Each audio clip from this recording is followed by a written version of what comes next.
राधे राधे दोस्तों, जय श्री कृष्णा। कैसे हैं आप सब? कान्हा जी की कृपा से आप सब बहुत अच्छे होंगे। स्वागत है आपका आपके अपने चैनल कन्नू बाबू एंड कान्हा जी की सेवा में। सो गाइस, आज हम फिर प्रस्तुत हैं। और गाइस, आज का टॉपिक है, जैसे कि आप सब जानते हैं, मौसम में परिवर्तन हो रहा है। गर्मी जा रही है और सर्दी आ रही है। तो बदलते मौसम में लड्डू गोपाल जी की किस प्रकार से हमने सेवा करनी होती है, किन किन चीजों का हमें विशेष ध्यान रखना है। तो आज की जो वीडियो है वो इसी टॉपिक पर है। तो चलिए वीडियो स्टार्ट करते हैं। तो यहाँ पर मैंने 3 ताली के साथ अपने लड्डू गोपाल जी को बहुत प्रेम स्नेह के साथ उठा लिया है। और लाला उठ चुके हैं और मैंने लाला को यहाँ पर बिठाल दिया है। साथ में उनके हाथ के नीचे तकिया लगा दिया है ताकि लाला को कोई दिक्कत परेशानी ना हो। तो सबसे पहले हम यहाँ पर जल अपनी गौ माँ को पिलाएंगे। तो यहाँ पर मैं गौ माँ के लिए जल ले रही हूँ। और जल का भोग सबसे पहले गौ माँ को लगाएंगे, क्योंकि गौ माँ भी रात्रि में लड्डू गोपाल जी के साथ ही सोती हैं। तो सुबह उठकर उन्हें जल का भोग अवश्य से लगाना होता है। और फिर लड्डू गोपाल जी को जल का भोग लगाएंगे। और गाइस, ये जो जल है ये नॉर्मल है, ठंडा जल नहीं है। हल्का सा ये गुनगुना ही जल है। तो यहाँ पर लड्डू गोपाल जी को हम जल का भोग लगा रहे हैं। और गाइस देखिए, वीडियो में लगता है कि उठाते ही मैंने जल का भोग लगा दिया है, लेकिन लड्डू गोपाल जी को उठे हुए कम से कम 10-15 मिनट हो चुके हैं। तो उसके बाद मैं जल का भोग लाला को लगा रही हूँ।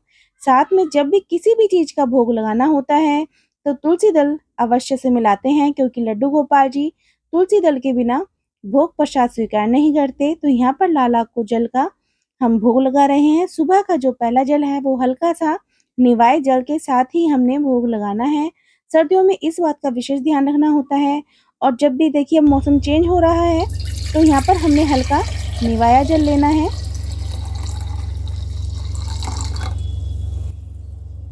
अभी ये हल्का सा गरम है, मतलब इतना गरम भी नहीं है। देखिए मेरी उंगली आराम से इसमें जा पा रही है। और अभी अंदर जाके हमने और भी तैयारियां करनी है। तो देखिए लाला ने यहाँ पर, लाला को लगा मम्मा मुझसे पहले कोई पोशाक निकाल ले तो मैं ही अपनी पोशाक ले लेता हूँ। और देखिए कितनी जल्दबाजी में अपनी पोशाक लेने जा रहे हैं।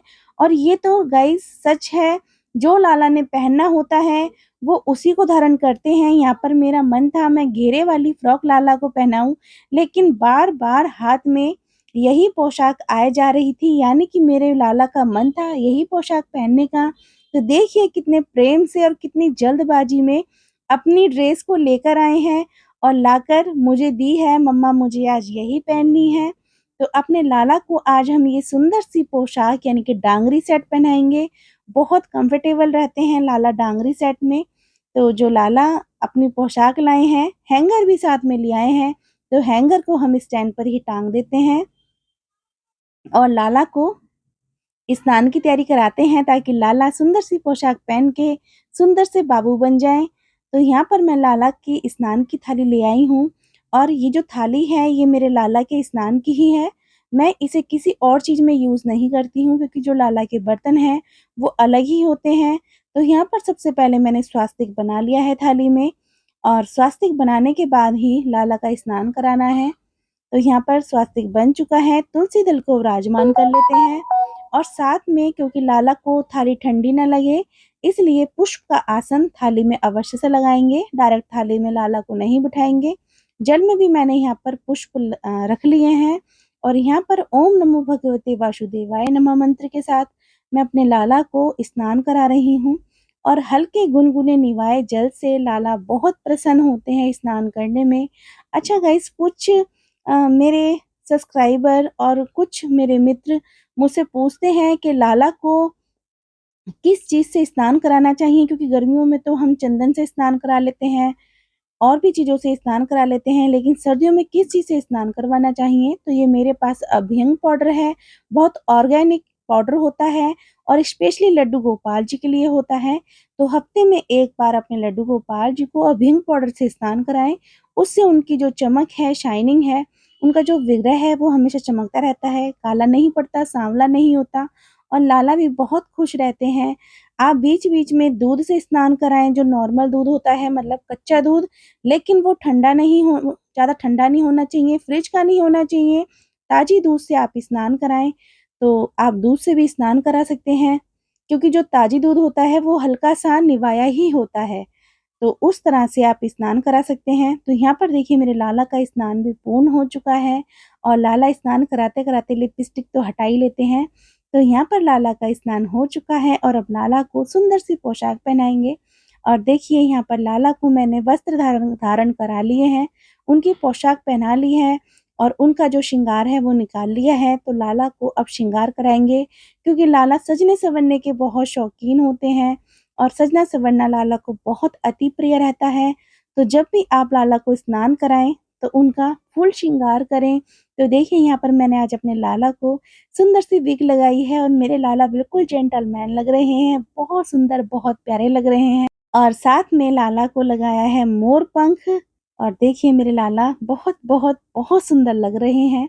अब साथ में उनको उनकी माला धारण कराएँगे, पूरा श्रृंगार कराएँगे, क्योंकि श्रृंगार के बिना लाला का जो पूरे दिन की प्रक्रिया है वो पूरी नहीं होती और लाला उदास रहते हैं। अगर पूरा श्रृंगार ना करो तो वो खुश-खुश नहीं लगते और जिस दिन लाला का पूर्ण श्रृंगार करोगे, उस दिन लाला की एक मुस्कान ही अलग होती है। तो यहाँ पर मैंने अपने लाला का श्रृंगार पूर्ण किया है। अब मैं उनको उनके कड़े जो होते हैं उन्हें धारण करा रही हूँ। और साथ में गाइस, जब भी आप लाला को श्रृंगार करते हैं तो इत्र सेवा बिल्कुल भी ना भूलें, इत्र अवश्य से लगाएँ, क्योंकि इत्र के बिना लाला का श्रृंगार पूर्ण नहीं होता। और जब इत्र लगाते हैं तो माहौल जो घर में एक अलग ही वातावरण हो जाता है, बहुत ही प्यारी खुशबू रहती है घर में। और साथ में लाला को हमने यहाँ पर उनकी प्रिय बांसुरी भी धारण करा दी है और लाला को दर्पण ज़रूर दिखाना चाहिए, क्योंकि दर्पण के बिना लाला का श्रृंगार पूर्ण नहीं होता। और देखिए दर्पण में देखते ही लाला कितने मुस्कुरा रहे हैं, कितने सुंदर लग रहे हैं, बहुत सुंदर लग रहे हैं। और स्नान के बाद, श्रृंगार के बाद लाला आ चुके हैं मंदिर में। यहाँ पर हमने पूजा आरती कर ली है, लाला को भोग प्रसाद भी लगा दिया है और लाला ने आज लड्डू का भोग लगाया है, बेसन के लड्डू, जो कि मैंने लाला के लिए घर पे ही बनाए हैं। और क्योंकि अब सर्दियाँ हैं तो कुछ ना कुछ चीज़ तो घर की होनी ही चाहिए, तो लाला ने खुद अपने आप से साथ में बैठकर लड्डू बनवाए हैं। तो लड्डू की वीडियो मैं नेक्स्ट डालूँगी। और अब लाला को हम अब लाला को हम लगा लेते हैं भोजन का भोग। तो यहाँ पर मैंने भोजन में आज बनाए हैं येलो राइस यानी पुलाव।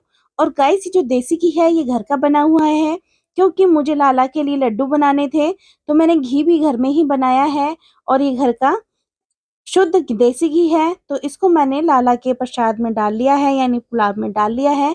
तो चलिए लाला को लगा लेते हैं भोग प्रसाद। तो भोग प्रसाद लाला के सामने आ चुका है। यहाँ पर मैंने छाछ ली है, साथ में चटनी ली है और पुलाव का भोग लगाएंगे, क्योंकि लाला को दही और छाछ अति प्रिय है। तो लाला दही छाछ के बिना भोजन नहीं खाते हैं और हमारे घर में भी गाइस दही छाछ अवश्य से ज़रूर खाया जाता है। तो इसलिए मैं अपने लाला को भी दही छाछ ज़रूर खिलाती हूँ। और चलिए अब लगा लेते हैं भोजन का हम भोग। और यहाँ पर मैंने तुलसी दल सारे भोजन में मिला लिया है। तो यहाँ पर अच्छे से मिक्स करने के बाद मैं अपने लाला को चटनी के साथ भोजन का भोग लगाऊंगी। और जब भी मैं प्रसाद का भोग लगाती हूँ तो या तो भजन गुनगुनाती हूँ या अपने लाला के साथ मीठी-मीठी बातें करते हुए, उन्हें रिझाते हुए मैं भोग प्रसाद उन्हें ग्रहण कराती हूँ, ताकि वो सारा भोग का जो प्रसाद है वो अच्छे से अपना प्रसाद ग्रहण करें।